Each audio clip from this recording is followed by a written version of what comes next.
Hi guys, I'm Mike. And I'm Stephen. And this is Indy Fanatic, your home of IndyCar content with weekly podcasts and weekly feature videos. And welcome back to the IndyCar Podcast, episode 4 of the IndyCar Podcast. And obviously, in today's episode, we will be looking at last weekend's doubleheader at the Harvest GP. Pretty damn good races. Pretty incredible. They were pretty damn good races. Certainly on that. And then obviously talking about the big news that, Honda and Chevy had committed to the future. Well, I suppose we also need to be talking about the 2021 calendar as well, as that got announced at the back end of last week. So plenty to discuss in today's IndyCar podcast. We won't talk about in too much detail the Joseph Newgarden and Scott Dixon title fight, because we'll talk about that more as we get closer to the St. Petersburg one. But yeah, I suppose only way to kind of start this podcast, Stephen, is with the weekend's action. Let's start with race 1. Race 1 was incredible. VK versus Herta. I know VK did end up finishing on the podium, but that was an incredible fight for the lead. Two young guys. VK's rookie season, Colton Herta's second season, sophomore season, both fighting for the lead, fighting for the win at that point. But yeah, it was incredible. The Colton Herta move where he did the fake on the outside and then swung in on the inside was the move of the weekend. Move of the season, maybe. Yeah, it was an incredible race. Really enjoyed it. Then we obviously had Joseph Newgarden hunting for that win, just to have a chance in that title fight. Had Alexander Rossi getting his, at that point, 4th straight podium. Then he obviously followed that up with the 5th straight podium. And then obviously VK getting his first podium of his IndyCar career. Yeah, that's pretty much summed it up. I mean, the Herta VK kind of wheel-to-wheel action, it was probably the best wheel-to-wheel action I've seen all season in all categories. Obviously, follow F1 quite closely as well. I just really kind of mature driving from two youngsters, and then probably one youngster and one elder one with Ryan Hunter-Reay and Santino Ferrucci was, battles that weren't as good. Ferrucci wasn't alongside, so Hunter-Reay is entitled to go, but when you get pushed onto the grass, it's then difficult. You're skipping over the grass, and could he have just kind of backed off completely? Probably, but this is racing. It's racing, and you go, for me, it's just... It's what IndyCar is. You just kind of let racers race. Yes, Hunter-Reay could have allowed more room. Yes, Ferrucci probably could have backed off. At the end of the day, that's what they do. They were fighting for position, and I'd rather see guys fighting for position. They're not risking it. Yeah, exactly. They're fighting, and every spot does matter in IndyCar because of you score points for every finished position. Yeah. And we probably should touch on, even though it wasn't a spectacular moment, Scott Dixon's struggles. In the first race, he just ran out of tyres at the end and lost 2 positions on the final lap, finishing in 8th, was it? Or was it even 9th? I think he was 9th, race 1. Which really, I think Joseph took out 32 points in that one race alone. It was like, uh-oh. But yeah, that probably moves us nicely on to race 2. I was just going to say, before we do, pole position from Rinus VK in his rookie season. That was incredible as well. What an incredible weekend. He did use an extra set of sticker reds on that race 1, but hey, he's not fighting for a championship. He's fighting for Rookie of the Year, but if he could capitalise with a podium, which he did, that was a big statement in terms of helping secure that. He hasn't quite done it, but I think, very strong favourite going into St. Pete, obviously, for the last race of the season on that. Palou had a very decent second race, finishing, he qualified quite well, Palou? P4? I think he was up there, yeah. Yeah, and then finished around P4, P5. He finished in the top 10, didn't he? Yeah. I'm not sure Maybe it not was, that it was high. Yeah, I don't think it was that high. I think he was about 9, 10. Okay, not quite impressive then. But he had a decent go at it. He was the rookie in the second race. Who impressed the most. Yeah. And then, so race 2. Yeah. We on to race 2. Willpower dominance. Absolutely. Got pole position, led every single lap. Literally every single lap. Think there were some stats going around. Correct me in the comments if I'm wrong on this. I'm pretty sure it was the first time a guy had gone pole and led every single lap since 1991, something like that. It was dominant. He didn't put a single foot wrong. Didn't get caught out by any cautions. There weren't any cautions all weekend, surprisingly.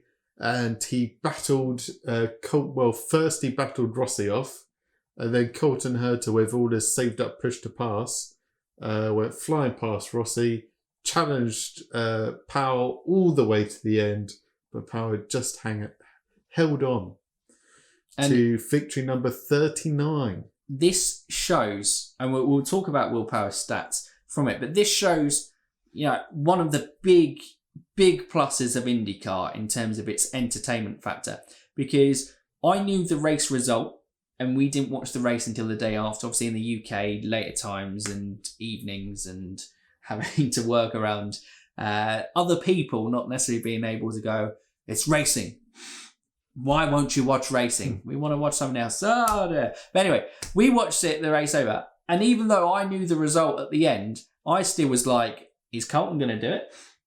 And that shows an exciting finish, because even if you know the result, you go, can he?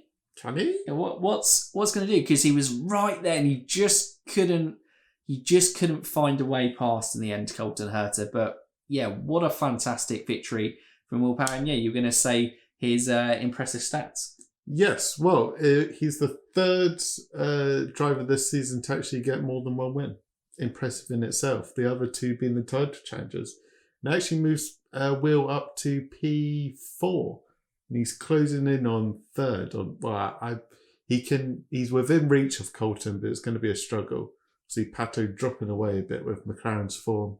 But yes, Will Power, 39 wins, 61 poles, second all-time highest poles, 6 behind Mario Andretti, and fifth, I think he's joint fifth overall in most wins.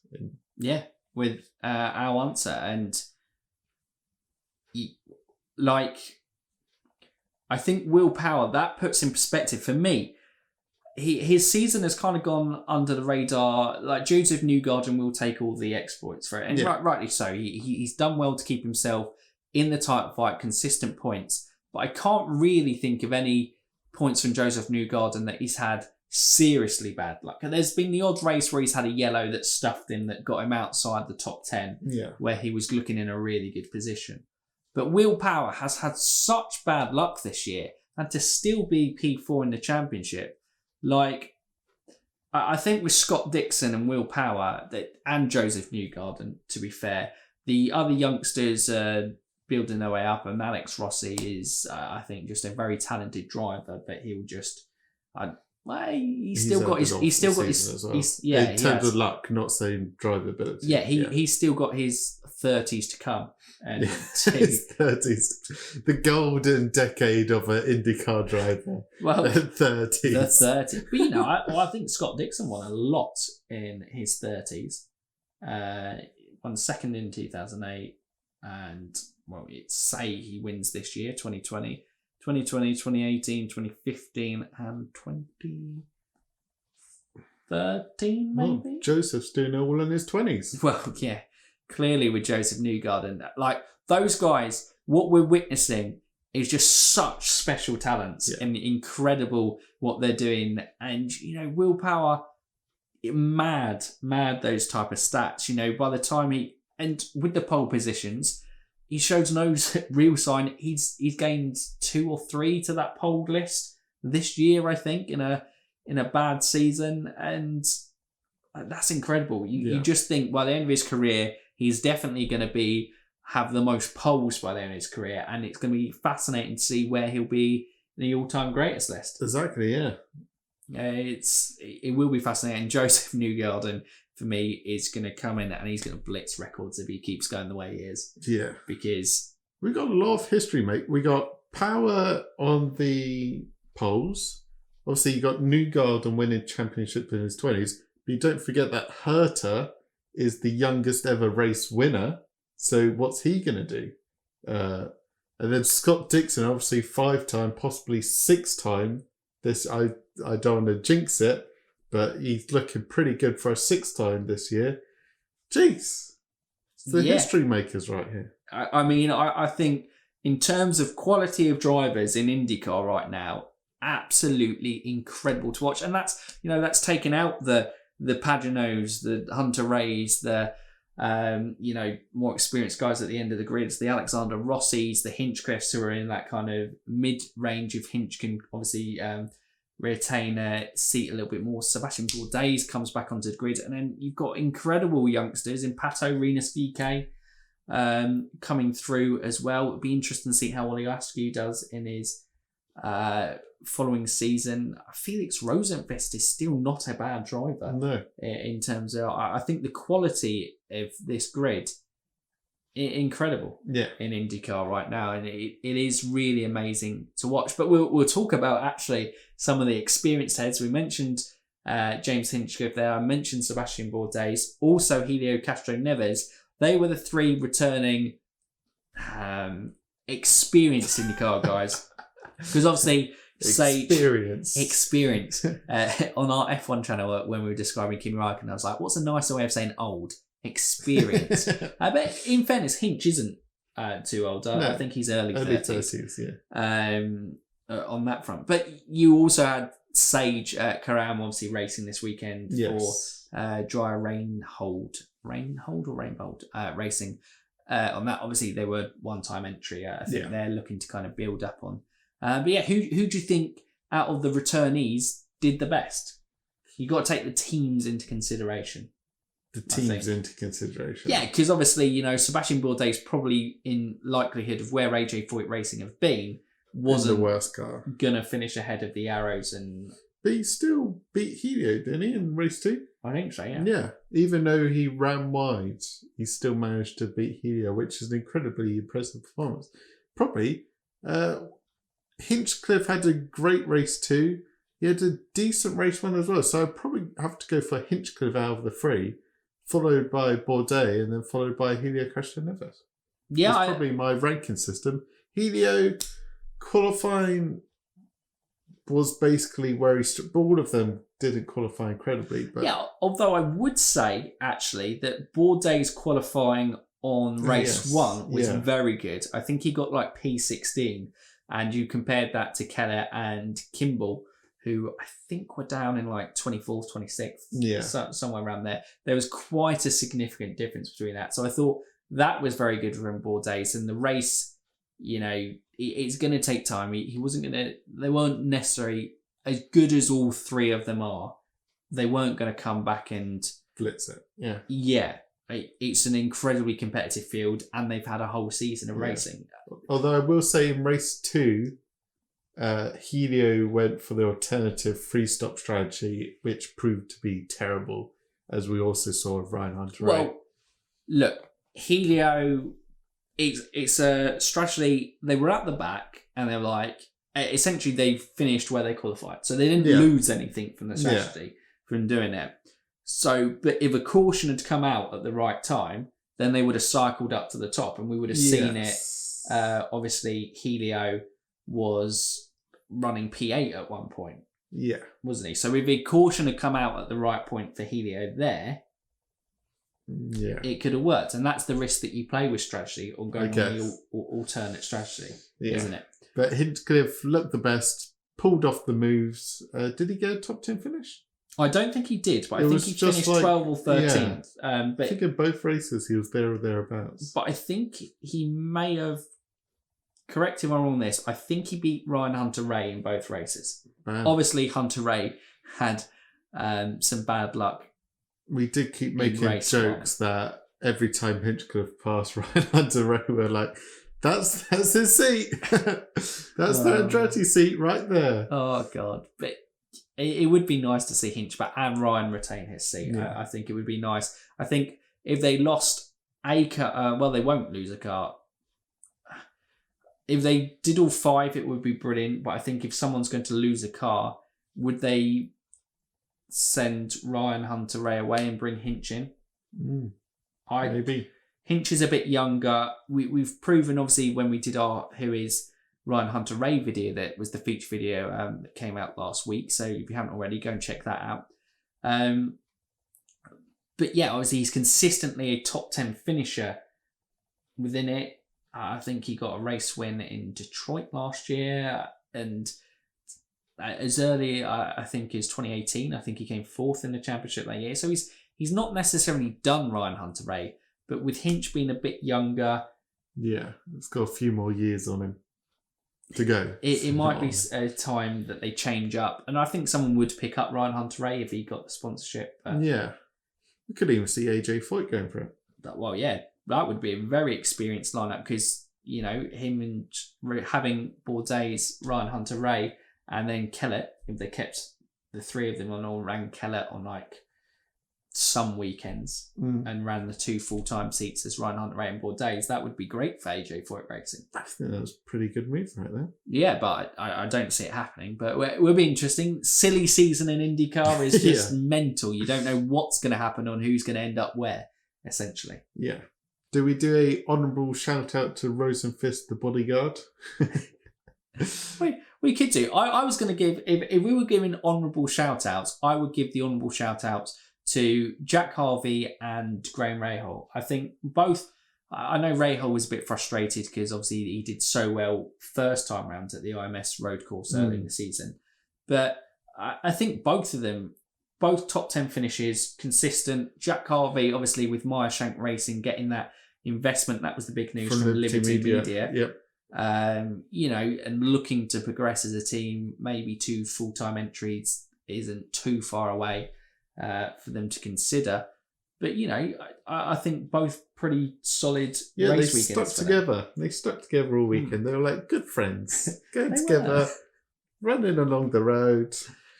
And I think actually Harvey came out on top in race 2 and Rahal was on top in race 1. I don't know. I might have got that. I saw an interesting stat that only 3 drivers have finished in the top 10 since the first doubleheader. Is it the first doubleheader? Or maybe it's just all season. And it's Scott Dixon, Joseph Newgarden, and Jack Harvey. Very interesting. I think Jack has been a very solid, I think under the radar, has had a very good season. But because obviously they're a growing team in their involvement in IndyCar, and they're not competing for podiums and they're not competing for race wins, you kind of almost forget about them. But very respectable in terms of their consistent top 10 finishes. Yeah. Absolutely. Well, he's going to finish in the top 10, isn't he? Yeah. Overall in the championship. Very impressive. Very impressive indeed. But I suppose that probably moves us on to, what do you want to do? Do you want to do the 2021 calendar first or the Honda Chevy news first? Let's get the calendar out of the way. Okay. 3 oval tracks. Yeah. 4 oval races. I watched David Land's video on this. He obviously is more up to date. When news happens, BAM releases a video on it for that. So make sure you check him out if you want kind of more up to date reactions to IndyCar news, and really kind of informed, passionate, knowledgeable fan from him. But yeah, he went as far as to say that 4 races, 3 oval tracks is a disgrace for IndyCar. I think it's difficult. I think the calendar's maybe been affected a little bit by NASCAR using their muscle a little bit. Obviously, NASCAR is the number 1 motorsport in America. For the times they didn't go through kind of splits in governing bodies of the sport, having an oval only racing series, and in the IndyCars I think is still suffering a little bit from the splits from its history. And Iowa's the real shame because Iowa, I think, tends to lead. Obviously, this year we had Pagenaud come from the back and win, didn't we? Yep. Which was crazy, really, to have that race.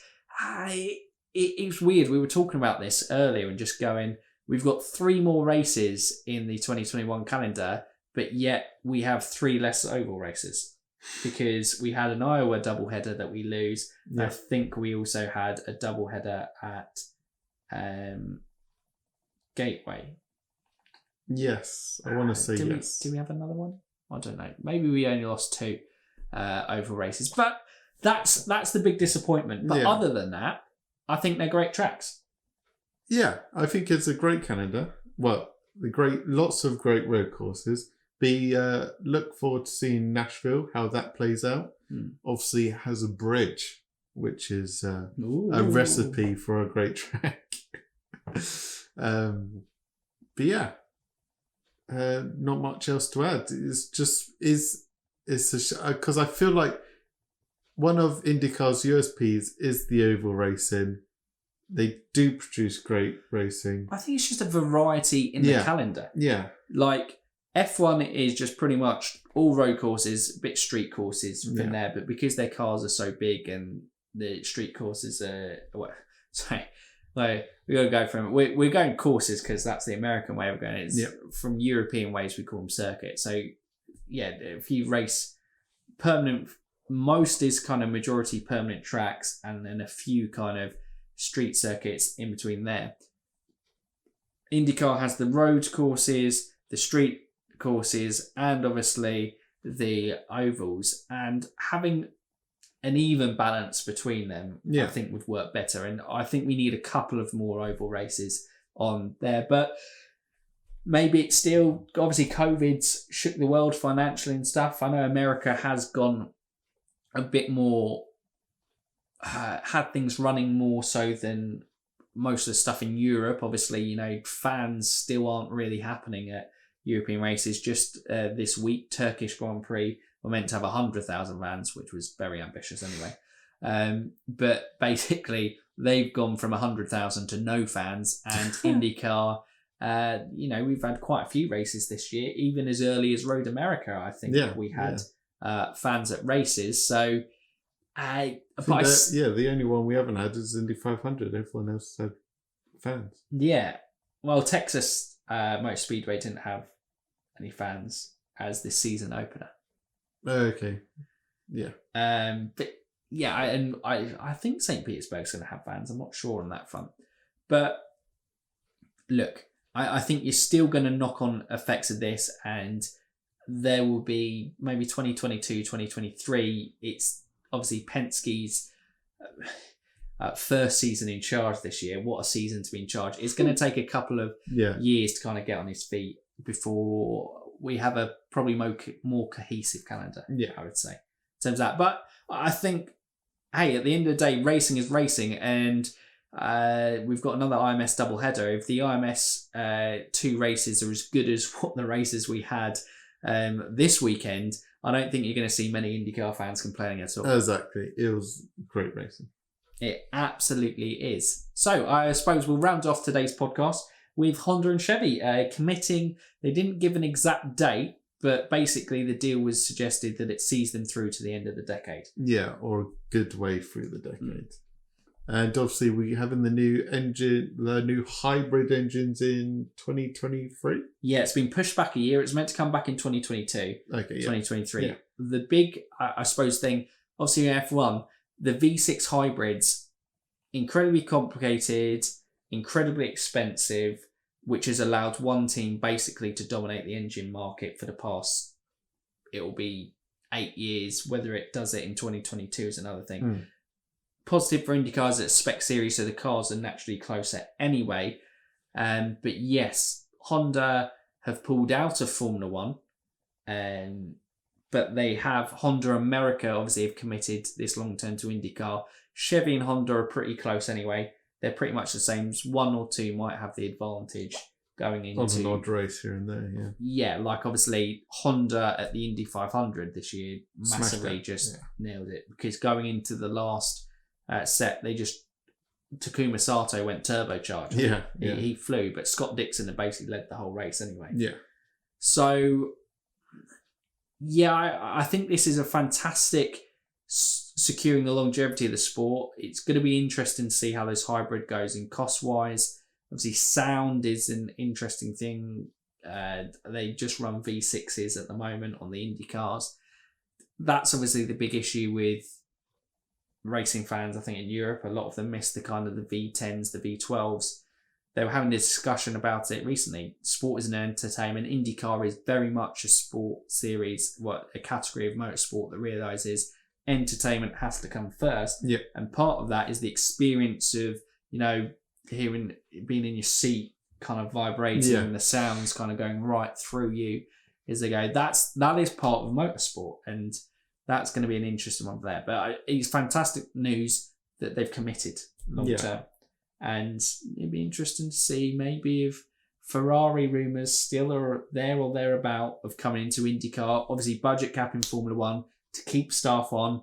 Do they bring that IndyCar entry? And to have a third engine would be an interesting prospect, certainly. Yeah. Would be very good. But I think that probably rounds up everything for today's podcast. Yep. I think we covered everything. Let us know in the comments down below, obviously, your thoughts on the IMS Road Course doubleheader, the Harvest GP. 2 brilliant races for us, fantastic ones for each unique reasons, but the wheel-to-wheel racing action was fantastic, really was in that one. Let us know what your thoughts are on, obviously, Honda and Chevy committing long-term, and your thoughts on the 2021 calendar. And but that's it from us. So if you're new around here or haven't done so already, what's the feature video coming out this week? The feature video coming out this week is actually a little bit more technical. It will be coming out in a couple of days, so make sure you're kind of being aware, subscribed on the channel. We'll go from that in a sec to make sure you're checking that out. But yeah, it's looking at, obviously, IndyCar has no power steering and F1 does have power steering. So it's kind of like a F1 versus IndyCar comparison video on the steering in terms of the differences between power steering and no power steering, and also looking at kind of the overtake systems, explaining what push to pass is and what DRS and ERS is in Formula One as well. Looking at the two and seeing what works effective. Yeah. Yeah. But if you're new around here, haven't done so already, what can you do, Stephen? You can like, subscribe, and ding that bell. Ding it! So that's it from us today, guys. We hope you've enjoyed. You Indy fans, keep racing!